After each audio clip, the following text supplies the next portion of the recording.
Why do some of us hang out with people who make us feel terrible? Imagine two hypothetical partners you could choose from.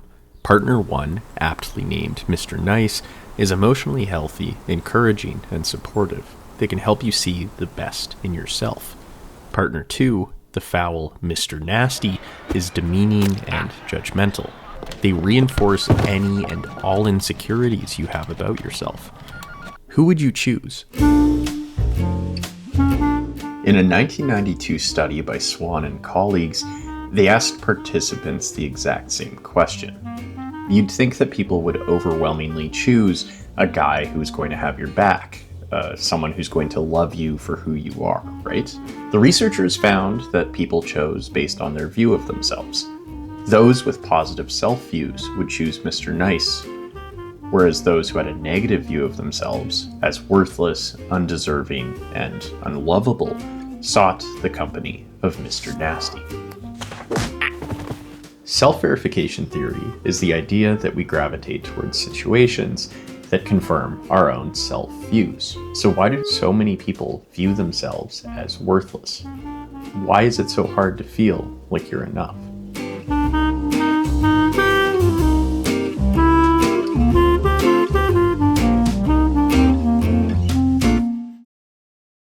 One nefarious disorder that is largely characterized by this negative view of the self might help us decipher where these unfortunate beliefs come from. Depression.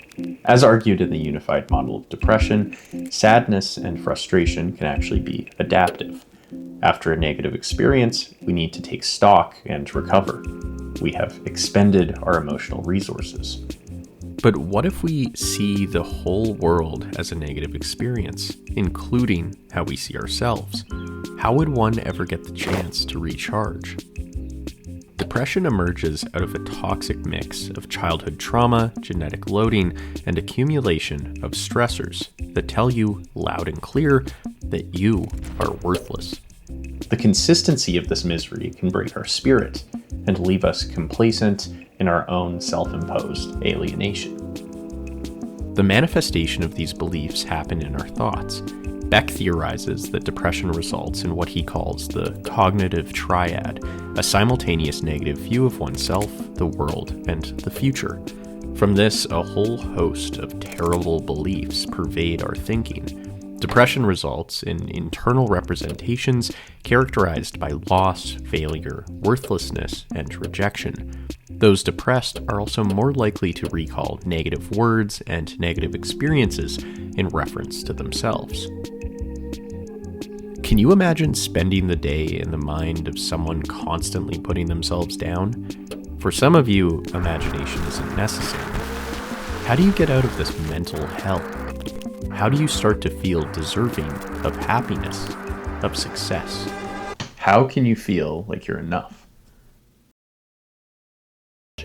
Have you ever been listening to music, watching a movie or a video and wondered, how the heck did they do that? Whether it be something the camera's doing, something in the editing, or a bizarre transition blending two songs together, learning and understanding the magic behind the curtain can help put you on the same level as some of your favorite artists. Skillshare is a place you can go to learn all those techniques and more to develop yourself into a better creator. Skillshare is the largest online learning community for creatives, featuring thousands of creative classes in countless categories. You can learn how to create the perfect video essay, learn a new software, create a 3D environment for your animation, and manage your creative pursuits with bullet journaling. Skillshare is designed by creatives for creatives, utilizing industry professional advice and classes. Thankfully, Skillshare is sponsoring this video, so the first 500 people to use my link in the description will get a 1-month free trial of Skillshare. Start exploring with Skillshare today and create something amazing.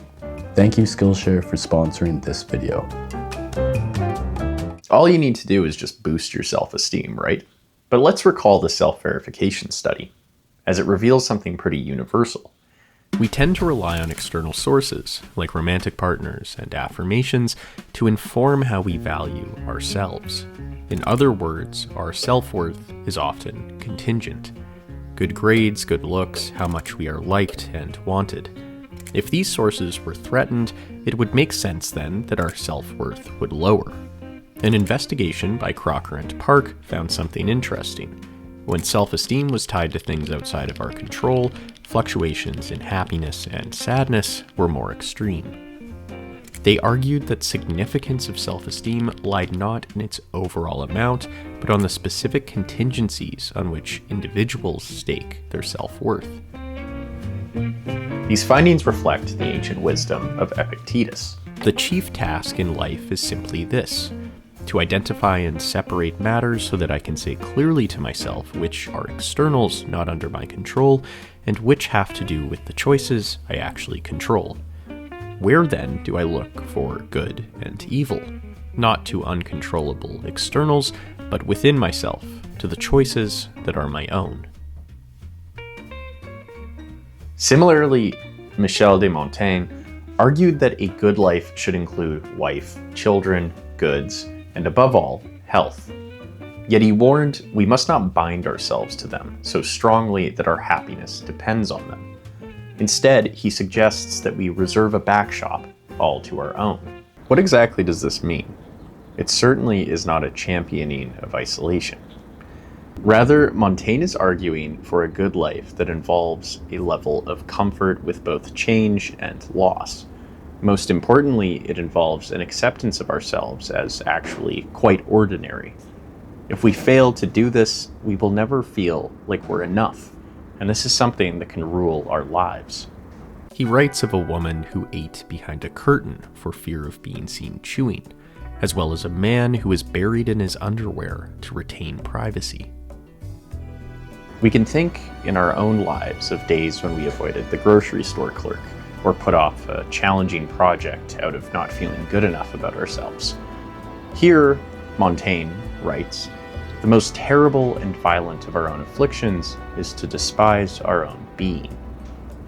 How does one develop this backshop, this home within oneself that assures one they are enough regardless of what happens?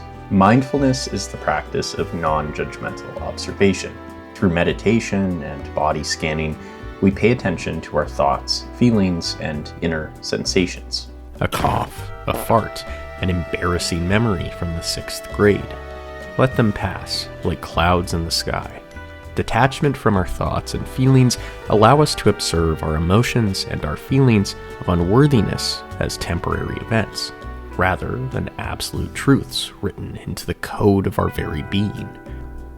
Therapies, like mindfulness-based cognitive therapy, which directly targets the cognitive triad we see in depression, has proven to be effective in treating those with low self-esteem. Perhaps most importantly, we should simply talk to others. They serve as a gentle reminder that everyone struggles with self-worth from time to time. Through uplifting others and pointing them to all the reasons why they do matter, you may come to realize a truth that's always been there. Your worth isn't something you need to prove. It's something you need to appreciate.